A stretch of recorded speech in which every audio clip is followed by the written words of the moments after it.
지난 시간에 이어서 우리 세상의 빛 예수 그리스도라는 제목으로 하나님 말씀 함께 나누겠습니다.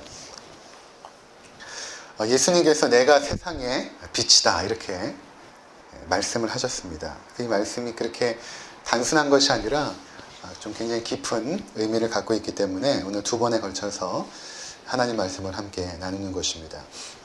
이 요한복음에만 이 세상이라는 단어가 56번 등장합니다. 다른 복음서에서는 이렇게 많이 등장하지 않거든요. 마태복음에 16번인가 그렇게 등장하고 다른 복음서에서는 2번, 10번 등장하지 않습니다. 요한복음에만 56번 등장하죠. 그러니까 우리가 요한복음을 이해하기 위해서는 이 세상이 무엇인가, 성경에서 말하는 이 세상이라는 의미가 무엇인가를 우리가 생각해 볼 필요가 있다는 것입니다.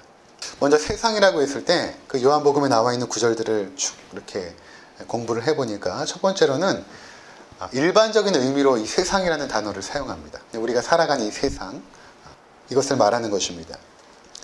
또 하나의 세상은 어떤 세상이냐 하면 하나님을 반역한 그 인류를 지칭할 때 그것을 세상이다 이렇게 표현하고 있습니다.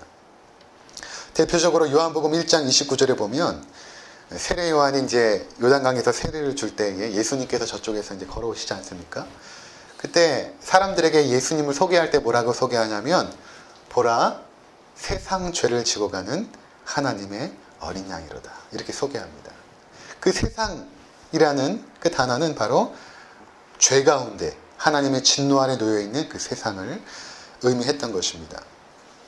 또 우리가 잘 아는 말씀이죠. 하나님이 세상을 이처럼 사랑하사 독생자를 주셨다라고 했을 때 그 세상도 하나님의 사랑받을 만한 세상이 아니라 하나님을 반역한 세상, 그것을 의미했던 것입니다. 자, 그것을 우리가 알 수 있는 이유는 무엇인가 하면 요한복음 3장 17절, 바로 16절 다음에 17절에 뭐라고 말하냐면 하나님이 그 아들을 세상에 보내신 것은 세상을 심판하려 하심이 아니요. 그러니까 심판 아래 있었던 그 세상, 왜 심판 아래 있습니까? 죄악으로 말미암아 하나님을 반역했기 때문에 심판 아래 있었던 그 세상을 의미했던 것입니다. 자, 그렇다면 하나님을 반역한 그 세상이라는 것은 도대체 어떠한 것인가? 이 세상이라는 단어를 원어로 보면 코스모스입니다. 많이 들어본 용어이죠. 코스모스. 코스모스는 우리가 살아가는 이 지구를 포함하여서 온 우주 만물, 우리가 끝을 알 수 없는 그 우주 만물을 코스모스라고 부르는 것입니다. 하나님께서 이 우주 만물을 창조하셨을 때는 하나님의 분명한 목적이 있었죠. 그것은 하나님을 찬양하는 존재들로 그 모든 우주 만물은 성가대로서 그렇게 존재했던 것입니다. 그래서 우리 인간을 창조하시고도 이렇게 말씀하시죠. 이사야 43장 21절에 보면 이 백성은 내가 나를 위하여 지었나니 나의 찬송을 부르게 하려 함이니라. 온 우주 만물뿐만 아니라 우리 인간들도 하나님을 찬양하고 하나님을 위하여 존재하는 그러한 자들로 창조하셨던 것입니다. 그 우주 만물을 창조하시고 맨 마지막에 우리 인간을 창조하지 않으셨습니까? 그리고 우리 인간들에게 이 세상을 지배할 수 있는 그 권한을 주셨어요. 네가 땅을 다스리고 통치하라. 그러니까 하나님 대신에 이 세상을 다스릴 수 있는 존재로 우리 인간을 창조하신 것이죠. 그래서 하나님의 형상으로 창조하십니다. 하나님의 목적과 하나님의 뜻대로 이 모든 것들을 너희가 다스려라 이렇게 명하셨던 것입니다. 자, 이것이 이제 하나님께서 세상을 창조한 목적이고 그 이유였던 것입니다. 그런데 창세기 3장에 보면 인간이 하나님을 반역하죠. 그 반역을 잘 보면 인간이 하나님을 경배하고 하나님을 찬양하는 존재로 살기를 거부하고 이제는 자기 자신을 위하여 살기로 결정한 것입니다. 내가 내 삶에 하나님 노릇을 하려고 결정한 것이죠.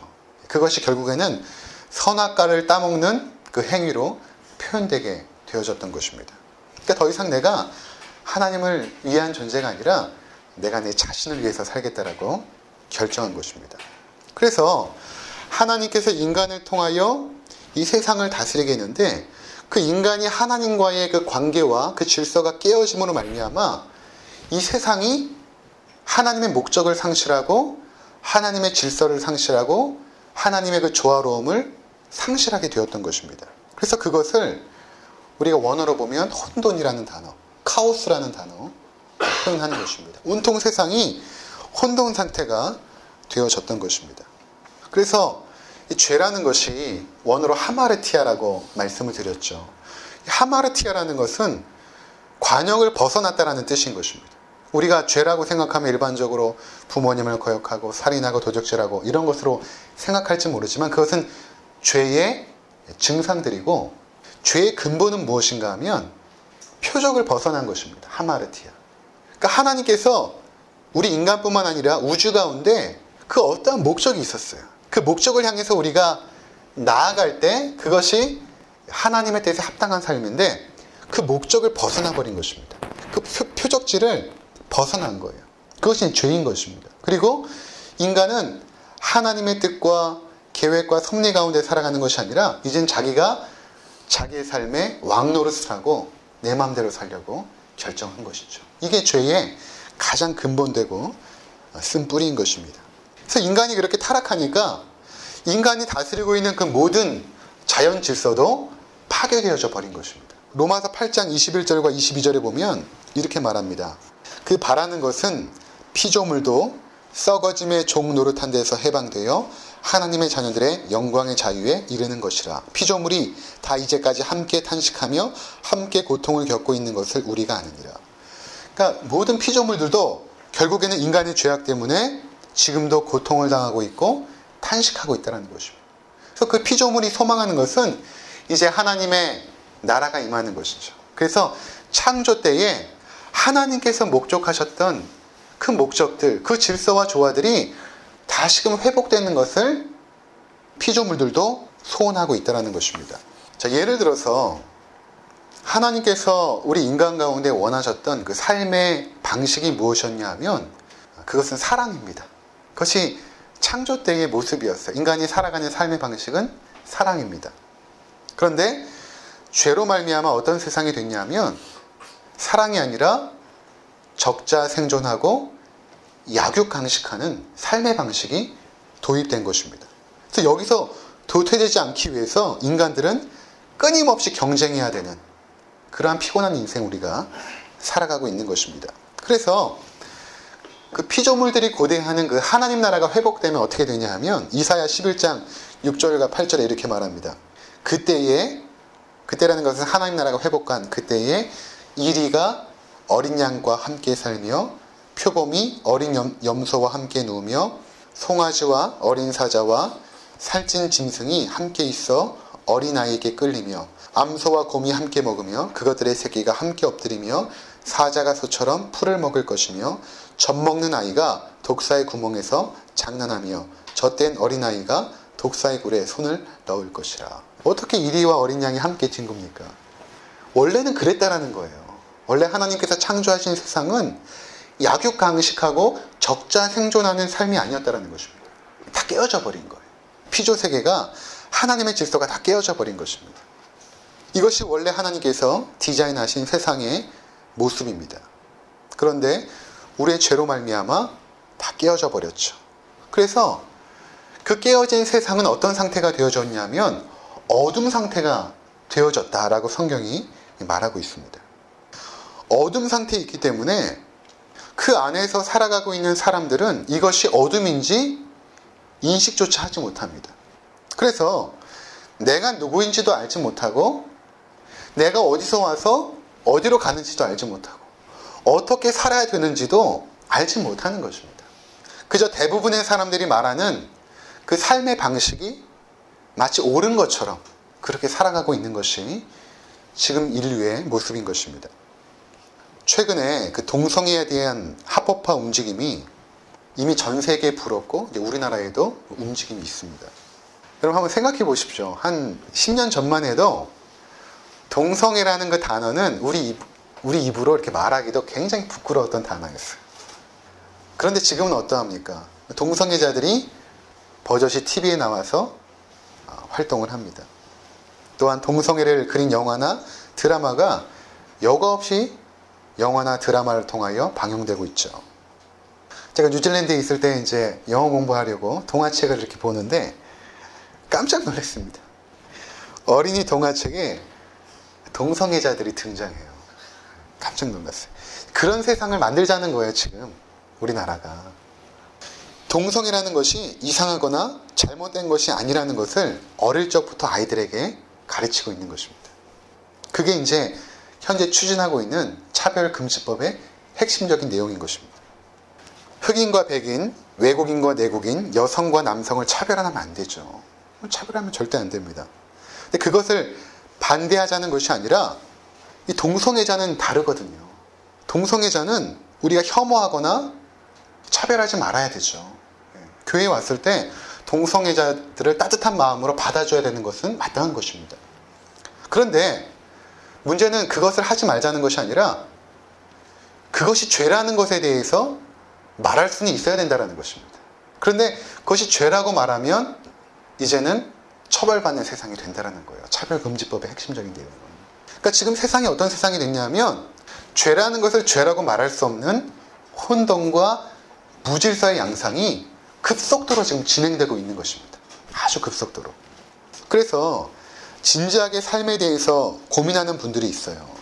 우리 그리스도인들 뿐만 아니라 세상에 살아가는 사람들 가운데 정말 진리가 무엇인지, 내가 왜 살아야 되는지, 내가 어디로 와서 어디로 가는지 이렇게 진지하게 인생을 고민하는 분들이 계십니다.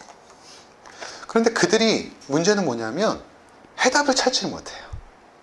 나름대로 해답을 찾았는데 그것이 아니라는 것입니다.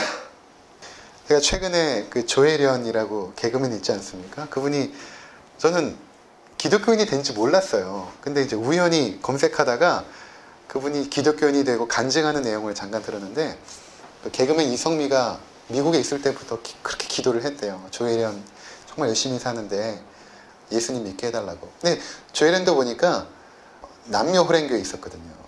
근데 거기에 있었을 뿐만 아니라 굉장히 진리를 갈구했던, 그래서 많은 책들을 보면서 과연 진리가 무엇일까를 갈구했던 사람이었는데 그 속에서 진리를 못 발견한 거예요. 근데 이제 예수 그리스도를 만나고 나서 그 빛 가운데 거하면서 그녀가 완전히 바뀌게 되죠. 그래서 어느 순간부터 제가 조혜련을 TV에서 보는데 눈빛이 달라진 거예요. 그래서 우리 아내한테 그랬거든요. 조혜련 좀 달라진 것 같지 않아? 뭔가 달라졌어 했는데 보니까 예수님을 이제 믿게 된 것입니다. 그러니까 그렇게 진지하게 인생을 살아가는 사람들이 있잖아요. 근데 그 속에서는 어둠이기 때문에 그 어둠 속에서 진리를 발견할 수가 없다라는 것입니다. 그래서 요한복음에서 그런 인물이 등장하는데 그가 누구냐 하면 니고데모입니다. 요한복음 3장에 보면 니고데모를 그렇게 소개하죠. 바리새인이었고 유대인의 지도자라. 그러니까 바리새인이라는 것은 그 당시에 하나님의 그 율법, 구약에 등장한 그 율법을 아주 철저하게 신봉하고 그 말씀대로 살려고 노력했던 사람들입니다. 그들이 나쁜 사람들이 아니에요. 정말 신실하게 노력한 사람들. 그래서 바리새라는 단어가 구별되었다라는 의미가 있거든요. 그러니까 그들이 세상으로부터 구별되어서 거룩한 삶을 살고자 굉장히 노력했던 사람들이 바리새인들입니다. 그리고 그가 유대인의 지도자다. 나중에 보면 우리나라의 국회와 같은 그 유대인의 사내들인 공회가 있는데 거기에 그 회원이었어요. 그리고 전설에 의하면 그가 이스라엘에서 두 번째 가는 그런 굉장히 큰 부를 가졌던 사람이었다고 합니다. 그가 그렇게 권력을 가지고 있고 뿐만 아니라 사람들에게 덕망받는 지도자였죠. 종교적인 지도자. 그런데 성경은 뭐라고 표현하고 있냐면 이렇게 말합니다. 그런데 바리새인 중에 니고데모라 하는 사람이 있으니 유대인의 지도자라. 그가 밤에 예수께 와서 이르되, 이렇게 말합니다. 그가 밤에 예수께 왔다.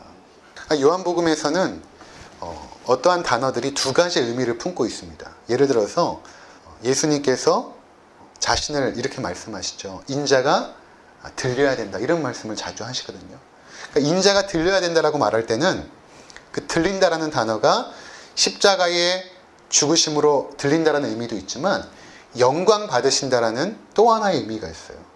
그래서 두 가지 의미를 담고 있거든요. 마찬가지로 이 밤이라는 단어는 어떤 의미가 있냐면 시간적으로 저녁이라는 의미도 있지만 또 하나는 영적인 어두움 상태를 밤이라고 표현합니다. 그러니까 니고데모가 그렇게 신실하게 하나님을 찾고자 노력했지만 예수 그리스도라는 빛이 없었을 때는 그가 어둠에 있었다는 것입니다. 밤에 있었다는 것입니다. 진리를 찾지 못하고 헤매고 있었던 것이죠. 뿐만 아니라 이러한 사람도 등장해요. 빛 가운데 있다가 어둠 가운데로 나간 사람이 있습니다. 가룟 유다입니다. 그가 빛이신 예수님과 함께 거하다가 결국에는 예수님을 팔려는 계획을 실행을 하죠. 요한복음 13장에 보면 그 모습이 잘 그려져 있습니다. 예수님과 함께 세족식을 하고 나서 함께 떡을 나누는데 그날따라 분위기가 굉장히 어두웠어요. 예수님께서 말씀도 없으시고 갑자기 그 지친 몸을 이끄시고 오셔서 제자들의 발을 한 사람 한 사람 닦기 시작했거든요. 근데 그 자리가 너무 엄숙했기 때문에 그 누구도 예수님께 왜 이렇게 하십니까? 라고 대항을 하지 못해요. 왜냐면 너무나 예수님이 진지하셨고 그 분위기가 너무 무거웠기 때문에. 근데 베드로가 이제 이야기를 하죠. 예수님 제 발은 닦을 수 없습니다. 근데 예수님께서 내가 너의 발을 닦지 않으면 너와 나는 아무런 상관이 없다. 이렇게 이제 말씀을 하십니다. 그런 상황 속에서 예수님께서 어떤 말씀을 하시냐면 너희 중에 한 사람이 나를 팔리라 이렇게 말합니다. 그러니까 그 무거웠던 분위기가 더 침울해졌어요. 근데 이제 베드로가 수제자이니까 이제 물어보고 싶은데 이미 예수님께 내 발을 씻길 수 없습니다라고 했을 때 예수님께서 내가 너를 씻기지 않으면 너와 나랑 상관이 없다 이렇게 말씀하셨으니까 베드로와 예수님의 관계가 뭔가 이게 어색한 관계가 됐어요. 그래서 베드로가 물어보질 못합니다. 그리고 어떻게 하냐면 이 고갯짓으로 예수님 곁에 누워있던 자가 있었어요. 그가 요한복음을 기록한 요한이었거든요. 요한이 옆에 이제 누워있었는데 요한에게 고갯짓으로 네가 좀 물어봐라 이렇게 사인을 보냅니다. 그래서 이제 옆에 있었던 세례 요한이 예수님께 물어봐요. 예수님 누굽니까? 물어보니까 예수님께서 내가 떡을 찍어다가 주는 자가 그니라 이렇게 말합니다. 그것을 누구 앞에 내밀었냐면 가룟 유다 앞에 내밀었어요. 자, 이 상황 속에서 가룟 유다에게는 마지막으로 결정할 기회가 있어요. 뭐냐면 이미 요한복음 13장 1절과 2절에 보면 이미 사단이 그 마음 가운데 예수를 팔려는 생각을 넣었다라고 말하고 있습니다. 이미 가룟 유다는 예수를 팔려는 생각이 있었어요. 그런데 이제 예수가 내미는 그 조각을 취할 수도 있고 거절할 수도 있습니다. 만약에 거절한다는 것은 그 사단이 주는 생각을 거부하고 회개한다는 의미가 있고 만약 그 조각을 취한다는 것은 사단이 주는 그 생각을 내가 수용하여서 실행으로 옮기겠다는 것입니다. 근데 가룟 유다가 어떻게 하냐면 그 조각을 취합니다. 그러니까 요한복음에는 뭐라고 말하냐면 그 조각을 취하니 그 사단이 그 속에 들어간지라 이렇게 말합니다. 사단이 그를 장악해버리죠. 그리고 나서 가룟 유다가 그 자리를 나가버립니다. 근데 거기에 있던 사람들이 그 무슨 상황인지 몰라요. 아, 가룟 유다가 그 당시 회계 업무를 맡았으니까 뭐 가난한 자들에게 구제하려고 뭐 어떤 일을 보려고 나가나 보다 이렇게 생각을 하지 가룟 유다가 감히 예수님을 팔 사람이라고는 감히 생각을 못 하거든요. 가룟 유다만 알고 있어요. 그리고 예수님만 알고 있습니다. 근데 성경은 뭐라고 말하고 있냐면 이렇게 말합니다. 유다가 그 조각을 받고 나가니 곧 밤이로라 이렇게 말합니다. 그가 빛이신 예수님과 함께 있다가 어둠 가운데로 영적인 그 흑암의 세계로 나가버린 것입니다. 히브리서 6장 4절과 6절에 보면 이렇게 말합니다. 한 번 빛을 받고 하늘의 은사를 맛보고 빛을 받고 하늘의 은사를 맛보고 성령에 참여한 바가 되고 성령에 참여한 바가 됐어요. 성령께서 그 안에 거하신 거예요. 하나님의 선한 말씀과 내세의 능력을 맛보고도 그것들은 이제 다 맛본 거죠. 그런데 타락한 자들은 다시 새롭게 하여 회개할 수 없나니 이렇게 말합니다. 가룟 유다가 이랬던 사람, 빛을 받았고 하늘의 은사를 맛봤던 사람들. 그런데 어둠으로 나가버리죠. 스스로 결정하여 나갑니다. 물론 사단이 그에게 생각을 주었지만 그 행위를 결정한 건 가룟 유다입니다. 왜 그랬는가? 그것은 그가 어둠을 더 사랑한 것입니다. 빛보다 어둠을 더 사랑한 것입니다. 그래서 요한복음 12장 31절에 보면 이 세상의 임금이라는 표현이 나옵니다. 이 세상의 임금. 그러니까 이 세상을 다스리는 존재가 있는데 이 세상의 임금이 누구이냐면 곧 사단이라고 말하고 있는 것입니다. 또 복음서에서는 그를 공중 권세 잡은 자라고 표현하기도 합니다. 그러니까 이 사단이 이 세상에 지금 임금으로서 자리 잡고 있는데 하나님의 아들 예수 그리스도께서 오시기 전까지는 그가 지금 이 세상을 움직이고 있습니다. 근데 무엇으로 움직이고 있냐 하면 가장 대표적으로 쓰는 방법이 돈입니다. 돈으로 세상을 움직여요. 그래서 산상수훈에 보면 예수님께서 이렇게 말씀하십니다. 너희가 하나님과 돈을 겸하여 섬길 수 없느니라. 그래서 가룟 유다가 어둠을 사랑하여 어둠으로 나갔을 때는 사실은 돈의 유혹에 빠진 거예요. 예수님을 팔면 은화 30냥을 얻을 수가 있거든요. 계산기를 두드려 봤겠죠. 은화 30냥이면 평생 쓰고도 먹고 남을 만한 양이다. 예수님을 판 것입니다. 이게 바로 어둠의 상태예요. 어둠의 상태에서 진리이신 예수님보다 돈을 더 사랑한 것입니다. 그러니까 여러분, 이게 어둠의 상태를 잘 말하는 것입니다. 어둠의 성격이 무엇인가? 그러니까 세상 사람들이 얼마나 어둠에 있냐 하면 여러분 잘 보십시오. 돈에 눈이 멀어 있어요. 돈 때문에 부모를 죽입니다. 부모가 죽고 나서 유산을 상속하면 돈 때문에 그 좋았던 형제 우애가 다 깨어져 버립니다. 돈을 하나님처럼 여기고 하나님을 돈처럼 여기는 것이죠. 그렇게 어둠 가운데 있는 세상 사람들의 눈이 사단이 사용하는 그 방법, 돈에 의해서 눈이 멀어버린 것입니다. 사람들은 하나님의 뜻을 따라가지 않고 돈과 권력을 따라갔죠. 그래서 이 또한 어둠의 상태인 것입니다. 그래서 그러한 어둠의 상태에 바로 빛이 온 것입니다. 코스모스 가운데, 그 혼돈 세상 가운데 빛이 비추인 것입니다. 이사야 9장 2절에 보면 이렇게 말합니다. 흑암에 행하던 백성이 큰 빛을 보고 사망의 그늘진 땅에 거주하던 자에게 빛이 비치도다. 그러니까 이미 오래전에 이사야 선지자는 하나님의 아들 예수께서 이 땅에 빛으로 오실 것을, 이 흑암의 땅에 빛으로 오실 것을 미리 예언했던 것입니다. 어둠 가운데 빛 대신 예수님께서 오신 것입니다. 혼돈과 무질서로 말미암아 잔혹하고 끔찍한 어둠 속에 창조주가 오신 것입니다. 죄악으로 말미암아 창조주의 영광을 가려버린 피조세계 가운데 창조주께서 직접 오신 것입니다. 그래서 그 예수 그리스도께서 이 타락한 세상을 하나님의 나라로, 그 빛의 나라로 다시금 회복하기를 원하셨던 것이죠. 그래서 예수님께서 이 9장에 넘어가면 하나의 사건을 통해서 예수가 빛이라는 것을 이러한 의미로 보여주십니다. 요한복음 9장에 보면 맹인된 자가 등장을 합니다. 근데 예수님께서 그 맹인의 눈을 뜨게 하세요. 그리고 뭐라고 말씀하시냐면 내가 세상에 있는 동안에 세상의 빛이라 이렇게 말씀하십니다. 그러니까 예수님이 세상의 빛이라는 의미가 무엇인가 하면 바로 맹인의 눈을 뜨는 것과 같은 그러한 일이라는 것입니다. 그래서 예수님을 인격적으로 만난 사람들은 그들의 눈이 열립니다. 내 자신이 죄로 말미암아 얼마나 더럽고 추악한 존재인지를 보는 눈이 생기기 시작합니다. 그리고 그토록 풀리지 않았던 여러 가지 질문들, 삶의 목적이 무엇이고 어떻게 살아야 되고 죽음 이후에는 어떻게 되는지, 이런 것들을 분명히 보게 되는 것입니다. 전에 제가 이 책을 한번 언급한 적이 있는데 눈먼 자들의 도시라는 그 책입니다. 영화로도 나와있죠. 포르투갈의 작가인데 노벨상을 받았던 주제 사라마고라는 사람이 쓴 책입니다.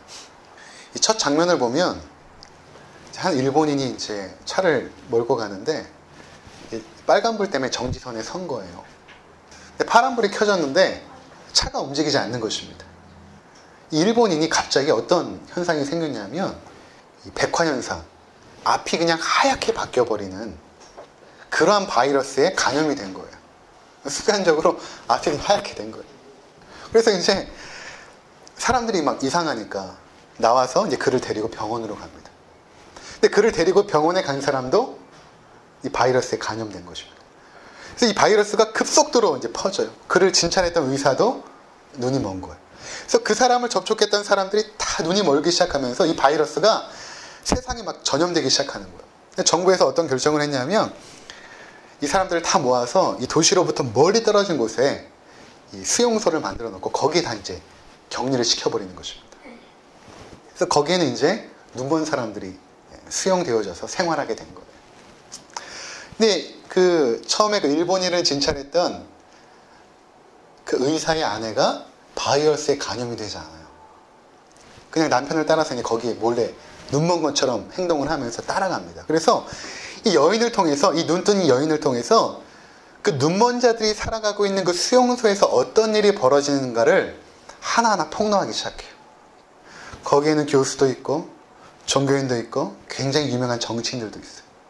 근데 그 사람들이 눈먼 상태에서 어떻게 되냐 하면 점점점 추악해지고 점점점 잔혹해지고 점점점 더러워지는 모습들을 보게 됩니다. 나중에 이제 클라이막스 뭐냐면 그 사람들이 거기를 탈출해요. 세상으로 나가려고.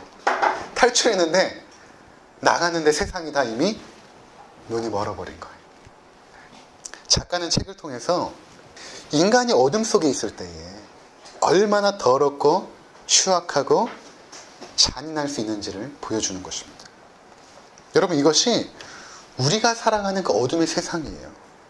세상은 어둠 속에 있고 내 눈이 보이지 않는 것입니다. 이 세상은 온통 죄악으로 물들었고 거기 서 있는 내 자신조차도 죄로 말미암아 더럽혀졌으며 내가 서 있는 자리도 죄의 자리이고 내가 걸어가는 길도 죄의 길인 것입니다. 그래서 이러한 그 어둠의 상태는 인간의 힘으로 도무지 극복할 수가 없는 것입니다. 여러분, 최근에 우리 한국 사회에서 일어나고 있는 그 암울한 현실을 보면서 우리가 무엇을 느낍니까? 사람들이 돈과 권력 앞에 다 무너지죠. 이화여대, 연세대 하면 선교사님들이 세운 기독교 학교 아닙니까? 그들이 돈과 권력 앞에 무릎 꿇는 모습을 보게 됩니다. 우리나라의 그 암울한 현대사가 보여주는 것이 무엇인가 하면 그 어떤 권력도 썩지 않았던 적이 없었다는 것입니다. 이러한 사건들 속에서 우리가 단지 분노할 것만 아니라 인간이 얼마나 죄악 가운데 있고 얼마나 어둠 가운데 있는가를 우리는 깨달을 필요가 있는 것입니다. 이것은 교육을 통해서 해결되는 것도 아니고 제도를 바꾼다고 해결되는 것도 아니에요. 결국에는 사람의 문제인 것입니다. 아무리 좋은 제도, 좋은 교육이라 할지라도 사람이 바뀌지 않는 한 바뀌지 않죠. 근데 그 사람은 죄인이고 어둠 가운데 있다는 것입니다. 인간은 어둠의 문제를 해결할 능력이 없습니다. 그래서 그러한 어둠 가운데 빛이 임한 것입니다. 그 빛은 바로 예수 그리스도인 것입니다. 그래서 우리가 그 빛이신 예수 그리스도를 따라가게 되면 어둠 가운데 다니지 아니하고 생명의 빛을 얻게 됩니다. 어둠 상태에 있었던 우리가 생명의 빛을 얻게 된다는 것입니다. 이것이 바로 성경이 말하는 구원의 모습입니다. 어둠의 상태에서 빛의 상태로 변화되는 것. 이것이 이제 구원입니다. 그래서 베드로전서 2장 9절에 보면 이렇게 말합니다. 그러나 너희는 택하신 족속이요 왕같은 제사장들이요 거룩한 나라요 그의 소유가 된 백성이니 이는 너희를 어두운 데서 불러내어 그의 기이한 빛에 들어가게 하신 이의 아름다운 덕을 선포하게 하려 하심이라. 이렇게 말합니다. 또 사도 바울이 아그리빠 왕 앞에서 자신이 하나님의 자녀가 된 것을 증거할 때에 이런 말을 해요. 사도행전 26장 17절에 보면 이스라엘과 이방인에게서 내가 너를 구원하여 그들에게 보내어 그 눈을 뜨게 하여 어둠에서 빛으로 사탄의 권세에서 하나님께로 돌아오게 하고 죄사함과 나를 믿어 거룩하게 된 무리 가운데서 기업을 얻게 하리라 하더이다. 하나님께서 바울에게 주었던 그 사명입니다. 사람들을 어둠에서 빛으로 이끌어라. 어둠에서 빛으로. 그 빛은 예수 그리스도이십니다. 그런데 그 예수님께서 죽으시고 나서 부활하셨잖아요. 그리고 이미 이제 하나님 우편에 계십니다. 그리고 하나님 우편에 계신 그 예수님께서는 성령님을 우리 가운데 이제 보내주셨어요. 그래서 지금 우리와 함께 거하고 있는 그 하나님은 성령님이십니다. 그런데 성령께서 우리 가운데 어떻게 역사하시냐면 그 빛을 어떻게 비춰주시는가 하면 예수 그리스도를 만났던 사람들이 기록한 성경 말씀을 통하여서 우리 가운데 빛을 비춰주십니다. 이 성경책이라는 것은 무슨 책이냐 하면 이 전체가 빛이신 예수 그리스도를 증거하는 책이거든요. 그러니까 성경의 주제가 한마디로 예수님이에요. 예수님으로 종합됩니다. 구약은 오실 예수님을 증거하는 거였고 신약은 오셨던 예수님을 증거하는 책이에요. 그래서 예수님을 만나고 예수님을 증거했던 사람들, 그들이 기록한 것이 성경책입니다. 그래서 예수 그리스도가 이미 하나님 우편에 계시지만 우리와 함께 역사하시는 그 성령님께서 이 성경 말씀을 통하여서 우리 가운데 이제는 빛을 비춰주세요. 시편 119편 105절에 보면 이렇게 말씀하십니다. 주의 말씀은 내 발의 등이요 내 길의 빛이니이다. 그러니까 우리가 지금 이제 예수님을 인격적으로 만난다는 것은 어떤 것이냐면 신비적인 게 아니라 신비적으로 예수님께서 우리 가운데 이렇게 나타나시는 경우도 있겠죠. 특별한 경우에. 그런데 정상적이고 가장 합리적이고 가장 정통적인 것이 무엇인가 하면 바로 기록된 성경 말씀을 통하여서 성령께서 여기에 빛을 비춰주세요.